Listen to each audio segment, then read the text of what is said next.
First, I will begin by assessing jugular venous pressure. I will do this with the patient's supine, 30-degree angles with the pillow under his head. And here I'm looking at on the left side, the oscillation point of pulsation. I'm going to take my straight edge from that oscillation point and then my ruler vertically and measure here. And I can see that the JVP is 1 centimeter above the sternal angle, which is a normal finding. Next, I will be auscultating the carotid artery for the presence or absence of bruits. With the diaphragm and my stethoscope, I'm going to auscultate both sides and have the patient hold their breath while I do so. And absence of bruits, which is a normal finding. Next, I'm going to be palpating the carotid artery one at a time. And I'm going to slowly increase pressure to feel maximal pulsation, slowly decrease to assess the wave and contour. I do the same on the other side. And I can note that the upstroke is brisk, smooth, and rapid. The summit is smooth, round, and mid-systolic, and the downstroke is less abrupt than the upstroke. Next, I will be identifying the landmarks on the chest that I will be auscultating later. So first, at the right sternal border, second intercostal space here is the aortic area, and then on the left sternal border, second intercostal space is the pulmonic area. The third intercostal space at the left sternal border is Erb's point, and then at the fourth and fifth intercostal space, left sternal border is the tricuspid area, and then at the fifth intercostal space here at the midclavicular line is the mitral apex. And then the epigastric area is here bilaterally below the diaphragm.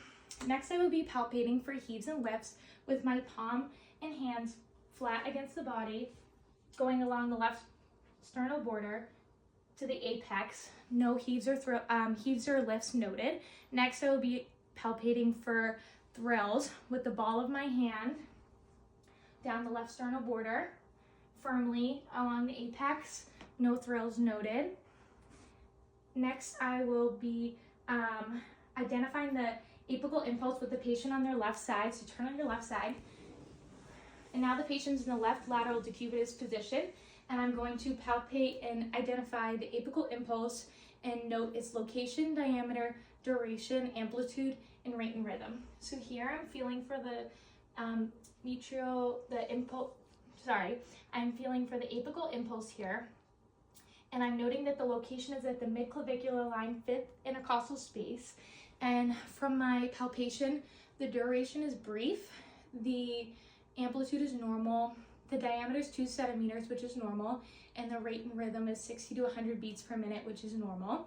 And next you can lay on your back, and I'm gonna auscultate with my diaphragm, part of my stethoscope, the 6 areas. So starting at the aortic, here at the second intercostal space on the right side, and then on the left side is the pulmonic, and I can hear that S2 is louder here, and then moving down to Erb's point and down to mitral, Erb's point, tricuspid, and the mitral area. Gradually as I go down, S1 is louder.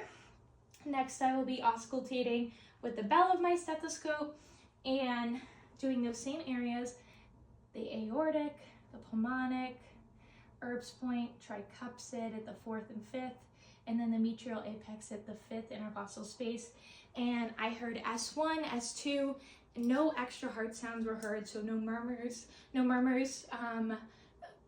no gallops, no clicks, no pleural rubs. And then next I'm going to have the patient lay on the left side again. In the left lateral decubitus position, I'm going to use the bell of my stethoscope and assess for any mitral murmurs. At the apical, the mitral valve here, I'm listening. No mitral murmurs heard.